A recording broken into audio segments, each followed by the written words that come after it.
Hey everyone, I am coming to you in this video to talk about a couple of things this week relating to the peer-to-peer relationships. And this is what we're focused on for the month of January. Last week, your teachers should have shown you a PowerPoint talking about communication and how social media has impacted the way that we talk to people. And this week, during this video, I want to talk about ways of communicating with different types of people between your friends, your family, schoolmates, the staff members here. So throughout this video, I'm going to ask you to pause and have a conversation in the classroom, a really quick one, so it won't take too long. So the first thing I want you to do is think of some ways and how you communicate. So take a couple of minutes, pause me here, and talk about different ways that you can communicate.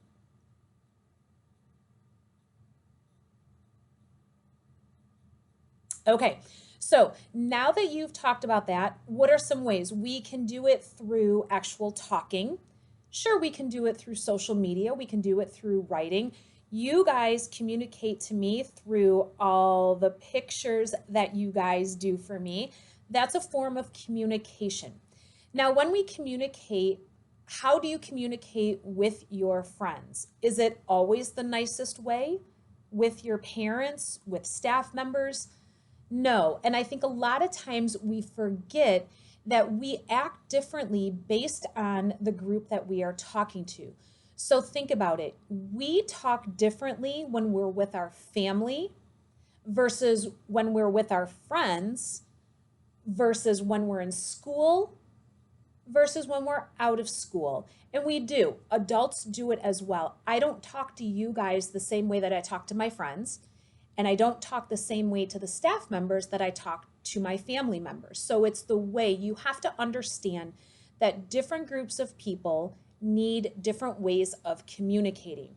Now, we always tell you guys to keep your hands to yourselves. And I know that in your minds, that's a form of communication for you. Walking down the hall, kind of maybe jabbing your friend, that needs to stop.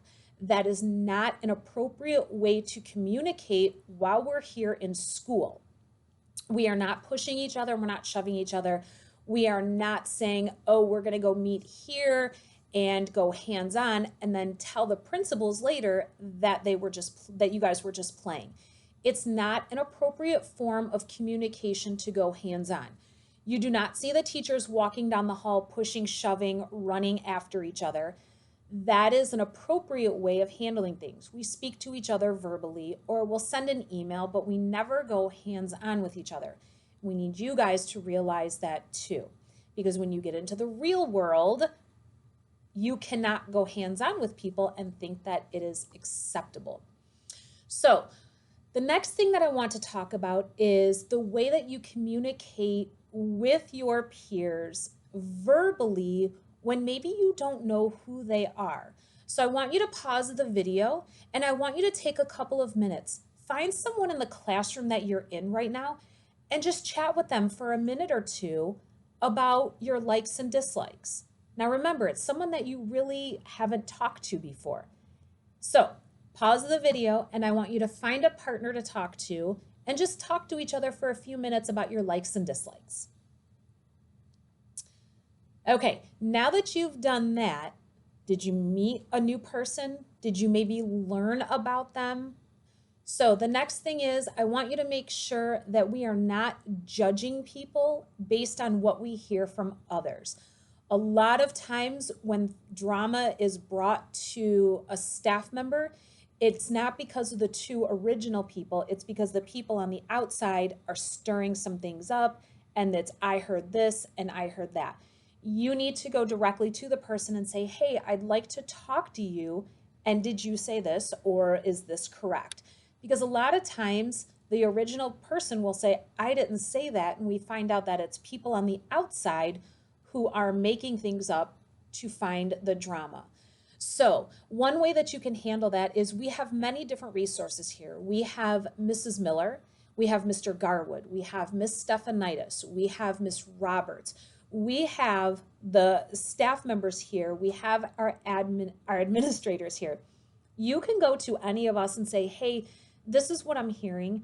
Can I sit down with that person and chat with them one-on-one?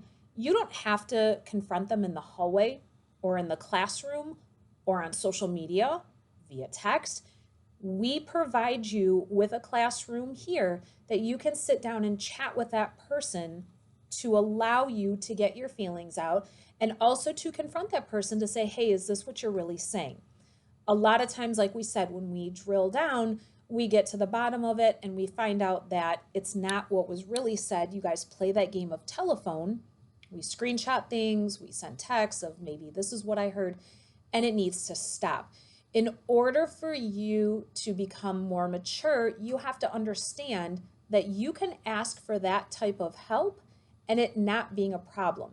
It's not considered snitching, it's not considered tattling.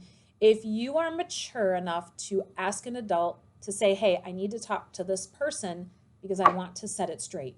You are here in school to become educated, to learn, to become brighter students.